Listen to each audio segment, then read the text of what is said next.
Nama saya Fianti Zahira dengan NIM F2A023036, Prodi S1 Sastra Inggris, Universitas Muhammadiyah Semarang. Di video kali ini, saya akan mereview sebuah novel yang berjudul Another Episode S. Langsung saja kita ke latar belakang novel ini. Jadi novel ini memiliki beberapa volume dan yang akan saya review di sini adalah novel terakhir spin-off dari novel Another lainnya. Untuk judul tadi sudah saya sebutkan, Another Episode S. Untuk versi terjemahan ini diterbitkan oleh penerbit Haru pada Februari tahun 2020. Sebuah novel dengan genre horor misteri yang ditulis oleh Ayatsuji Yukito. Ketebalan buku ini 272 halaman, ukuran buku standar novel itu 13x19 cm. Oke, untuk cover dari Another S ini sedikit berbeda dengan dua novel Another lainnya ya, karena yang pertama itu warnanya merah darah, sementara yang kedua biru gelap. Jadi keduanya terkesan mengerikan dan menyeramkan dengan latar belakang sebuah kelas yang kosong gitu. Sementara yang ini, yang Another versi S, terkesan misterius namun juga sangat indah. Makanya saya membeli buku ini. Sebenarnya ada dua alasan kenapa saya membeli buku ini. Yang pertama karena covernya, dan yang kedua itu karena saya sudah melihat animenya. Akan saya bacakan sinopsisnya. Musim panas 1988 saat kelas 33 sedang diteror oleh fenomena ganjil dalam kelas mereka. Misakime pergi berlibur ke villa keluarganya di pinggir pantai. Di sana, ia bertemu dengan sesosok hantu bernama Sakaki Teruya, senior SMP Yomiyama, utara kelas 33. Mei mengira Sakaki Teruya bisa memberikan petunjuk bagaimana menghadapi teror di kelas tersebut. Namun Sakaki kehilangan ingatan dan juga jasadnya, maka dimulailah pencarian mayat Sakaki juga ingatannya. Mungkin yang di sini kurang jelas, jadi akan saya jelaskan memakai bahasa saya sendiri. Jadi novel ini sendiri diawali dengan percakapan antara Misakime dan juga Sakaki Bara. Mei menceritakan tentang Sakaki yang lainnya, yaitu Sakaki Teruya, seseorang yang ditemuinya saat liburan ke villa keluarganya bersama orang tuanya. Sakaki Teruya ini adalah seorang yang terlibat dengan kelas 33, jadi Mei mengira Sakaki Teruya ini bisa memberikan petunjuk tentang bagaimana menghadapi teror yang terjadi di kelas 33. Tapi ternyata Sakaki Teruya ini telah meninggal, kematiannya juga disembunyikan, hantunya kembali, namun hantu Sakaki Teruya ini sendiri hilang ingatan. Jadi dia bahkan gak tahu kenapa dia bisa meninggal, dan juga dia ini ingin mencari di mana jasadnya itu berada. Maka dari itu, Misakime mengikuti alur hantu Sakaki Teruya untuk menemukan jasadnya.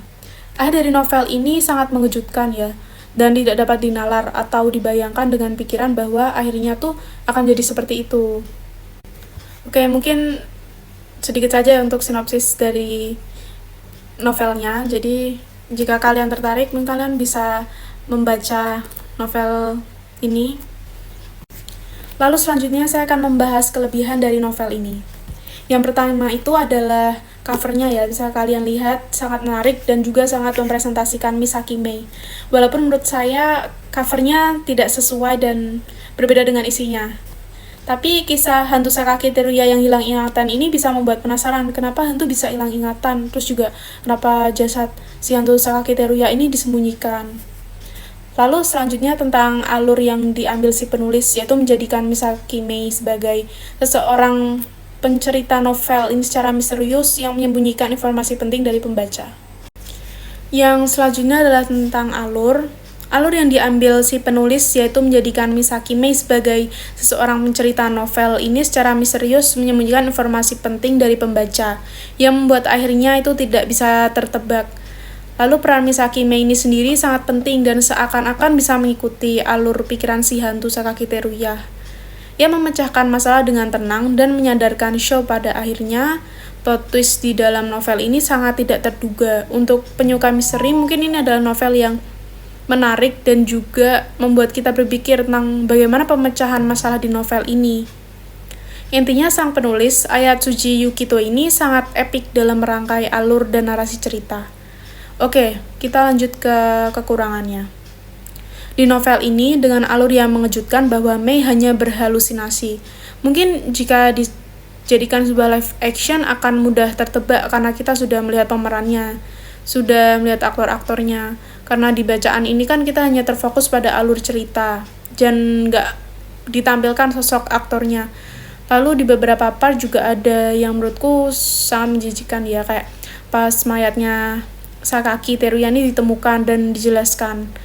Detail pada semua pembacanya pasti juga akan terganggu sih melihatnya. Untuk latar serta suasana rumah dinarasikan kurang detail, karena villanya itu kan besar, jadi mungkin agak membingungkan untuk orang-orang yang sulit membayangkan tentang apa yang terjadi.